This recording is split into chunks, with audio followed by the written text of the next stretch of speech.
O Observatório Cultural está de volta e a pauta hoje é o movimento Varadouro Cultural. Continuam comigo Nay Gomes, Ryan Lins e chega agora o gestor do Centro Cultural Piolim, Buda Lira. Buda, como é que o Centro Cultural Piolim se integra nessa movimentação, nessa rede que é o Varadouro Cultural?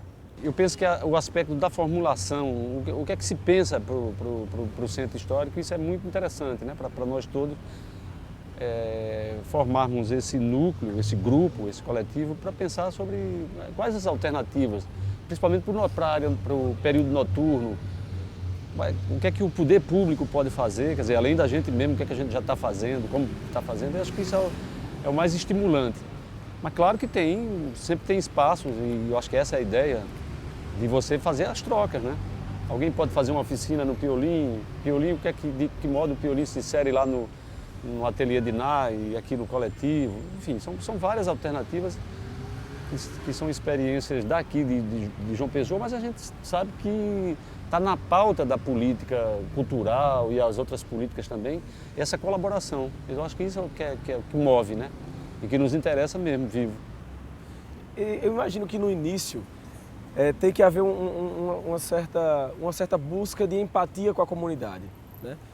Quando vocês estavam chegando aqui no Varadouro, como foi esse momento inicial de conquistar a confiança da população que morava já aqui no centro, já morava aqui no Varadouro, para chegar e poder intervir nesse local? Na verdade, eu sempre tive, como pessoense, eu sempre curti o pôr do sol. Então, sempre alimentei essa questão com o centro histórico. Agora, chegar à comunidade, chegar a moradores, foi bem uma necessidade, porque quando você vem morar mesmo, e há 10 anos atrás, você fica realmente isolado. Eu vinha de 22 anos na Orla e vim exatamente para o centro histórico. Então, realmente não tinha nada e foi um período que realmente não tínhamos efervescência, né? Pingava aqui e ali, né? Então, quando se fala no movimento Varadouro, eu vejo a positividade da rede, né? Eu acho que essa história da rede eu acho assim fantástica, né? Até necessária.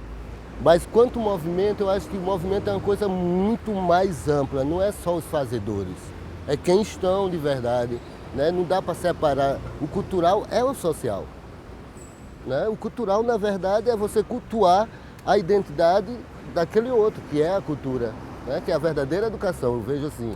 Então, quanto rede, eu acho extremamente necessária, mas quanto movimento, acho que tem que se fazer muita coisa.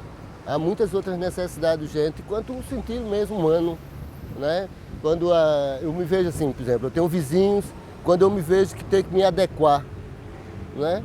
De perguntar ao meu vizinho se ele gosta do tipo de música que toca na minha casa, e dele mandar me chamar, eu gostei daquela versão, daquele sábado que teve aquele samba de Arraíba.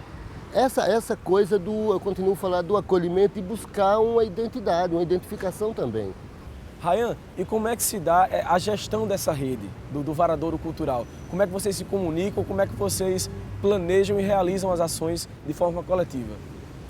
Então, esse foi um processo que foi longo e lento também para a gente conseguir, né, sintonizar todos esses quereres, todas essas vontades, todos esses trabalhos que já eram realizados e os novos desejos que estavam chegando aqui também. Mas a maneira mais natural e a maneira que realmente dá certo é ser um movimento horizontal, né? De ter uma gestão compartilhada mesmo, né? De a gente decidir tudo conversando, em consenso. A gente se utiliza muito da internet, né? Dos meios virtuais para estar conseguindo dar mais dinâmica e mais velocidade nessa nossa comunicação. Então, grupos de e-mail, grupos ali no Facebook e tudo mais. E a gente consegue fazer essa comunicação mais rápido. Então, as pautas vêm e a gente vai tratando uma de cada vez, montando comissões ou grupos temáticos para resolver cada coisa, mas sempre de forma muito transparente e muito horizontal. E agora para os três aqui, em relação à captação de recursos para realizar as ações culturais. A gente tem em nível municipal o Fundo Municipal de Cultura, temos em nível estadual o FIC, por exemplo, mas os coletivos que integram o Varadouro Cultural já conseguem permear verbas maiores de projetos de nível nacional, editais nacionais? Eu acho que o Piolim participa de editais, né? De editais no âmbito local e nacional. Eu acho que também Pode citar como exemplo a Economia Criativa, uma iniciativa, o prêmio do Ministério da Cultura, que tanto o coletivo participou, como o Piolim também participou. Mas eu acho que nesse aspecto econômico, acho que é bom observar que há um potencial de geração de recursos, entendeu? Porque você promove eventos e isso gera algum recurso, não só financeiro, como recurso material. Estava se falando aqui, por exemplo, da relação com as pessoas. A gente acaba gerando uma relação. Porque você vai pensar o seguinte, você está praticamente, sua vida está aqui. Mesmo você não morando aqui, você passa o quê? 10 horas por dia. Final de semana, porque senão, se você não tiver essa relação, você não tem como se integrar e também manter essa movimentação, né?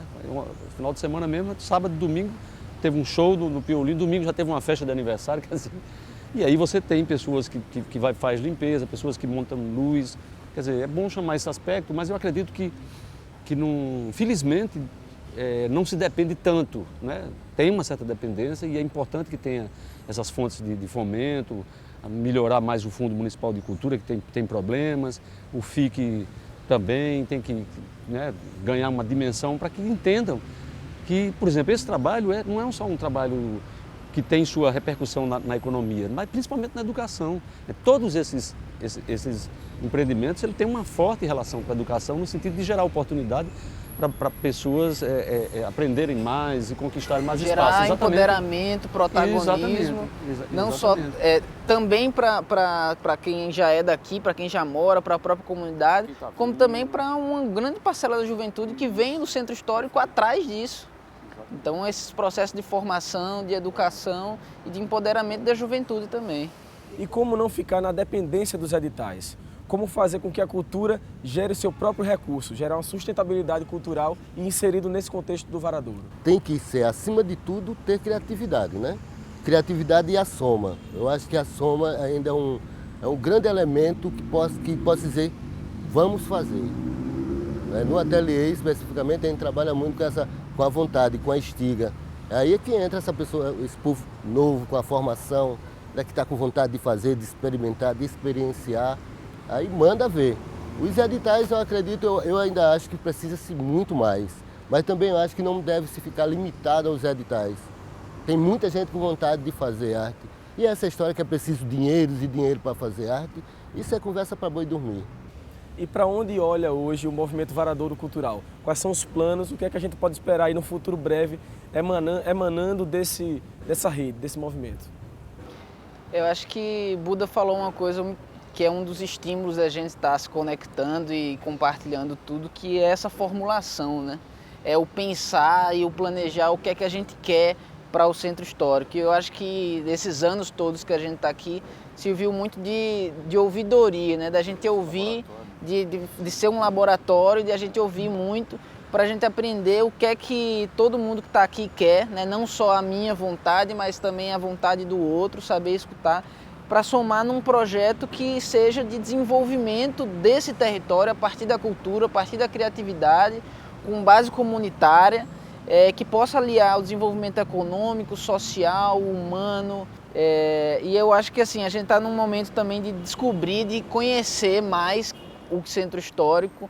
Então a gente está lançando o portal aí que eu já falei, o varadourocultural.org, onde a gente está inserindo todas as informações que a gente está levantando, né? A gente está fazendo um mapeamento, um mapa cultural do centro, e aí a gente fez isso inicialmente nós mesmos, com nossa força de trabalho, num segundo momento com o apoio do SEBRAE, e a gente espera poder dar continuidade nisso, de conseguir identificar quem é que está aqui no centro, conseguir integrar e conectar mais ainda essas pessoas, justamente porque o maior recurso que a gente tem é a nossa vontade, é a nossa estiga, como disse Nai, né? É a nossa força de trabalho para a gente poder trocar e criar essa rede de economia solidária também, que aí eu acho que é uma das saídas criativas que a gente tem para conseguir recursos para fazer cultura, que não necessariamente tem que ser recursos financeiros, né? E fala sobre o teu projeto, o Coletivo Mundo, qual é o foco dele dentro desse movimento cultural? Então, o Coletivo Mundo, ele nasceu para incentivar, para fomentar a criação, a difusão e o consumo de cultura independente, né? O que a gente chama de cultura independente, que na verdade é toda cultura que não está nas grandes mídias, que não tem apoio das grandes corporações. A gente trabalha principalmente ligado à música, mas com o decorrer dos anos a gente foi se tornando um grupo multicultural também, multilinguagem. Então a gente faz mostras de cinema, de artes plásticas, oficinas, desenvolve laboratórios de vivências culturais, a gente tem uma residência cultural também. E a gente está conectado a uma rede, que é a Rede Fora do Eixo, que tem outros coletivos parecidos conosco pelo Brasil inteiro. Então, diariamente, a gente está trocando, compartilhando essas tecnologias sociais, que são modos de fazer, alternativas de fazer coisas para os nossos problemas, né? Então, se a gente vive num mundo hoje que é diferente, que é um mundo onde tem a cultura digital muito enraizada também, a gente tem que pensar novas formas de lidar com esses problemas e inventar essas formas. Então a gente vai compartilhando isso, sistematizando isso, transformando isso numa grande rede aberta, um grande código aberto. Eu agradeço a vocês pela presença, por esse papo cultural maravilhoso e produtivo. E eu convido você de casa a acessar o site do movimento www.varadourocultural.org. Vai lá para conhecer o trabalho dessa turma aqui, o trabalho dos vários coletivos, das mais diversas linguagens artísticas e também não artísticas, mas que também estão movimentando a cultura no centro da cidade, e você vai saber que realmente existe vida fora da orla, não é isso? É isso aí, viva o centro! Até a próxima!